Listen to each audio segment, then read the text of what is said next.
Guys আমরা অনেকদিন পরে হাটে আসলাম, তো ওই যে দেখা যাচ্ছে একটা ব্যাপারী ভাই।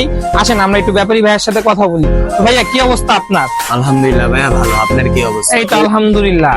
তো দিনকাল কেমন যাচ্ছে? আলহামদুলিল্লাহ ভাইয়া খুবই ভালো, বাট একটু বৃষ্টি বাদলের জন্য একটু। ও আচ্ছা, তো গরু নিয়ে আসছেন কয়টা? গরু তো নিয়ে আসছি ভাই আমি তিনটা। তো আজকে কতদিন যাবত হাটে আপনি? আমি 7 দিন ধরে হাঁটি। তো 7 দিন যাবত আপনি হাটে, কিন্তু আমি তো দেখে মনে হচ্ছে আপনি খাওয়া দাওয়া করেন না ঠিক মতন 7 দিনের মধ্যে। না ভাই, আমি 3 বেলায় তো খাওয়া দাওয়া করি। না ভাই, আপনাকে দেখে আমার খুবই মায়া লাগতেছে। আপনি খুবই একজন অসহায় মানুষ। ভাই আমি 3 বেলা জায়গায় 6 বেলা খাই। ভাই আরে হোটেলে বিরিয়ানি খাওয়াই। ভাই আমি মাত্র কাচ্চি খেয়ে এলাম। সো গাইজ আপনারা দেখতে পাচ্ছেন লোকটি খুবই অসহায় গরিব মানুষ, কিন্তু তার বুক ফাটছে কিন্তু তার মুখ ফাটছে না।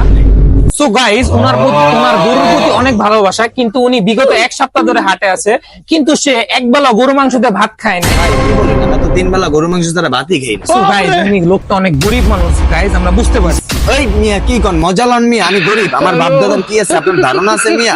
মিয়া বেশি কথা তুমি একটা ক্যামেরা অফ কর, ক্যামেরা অফ কর।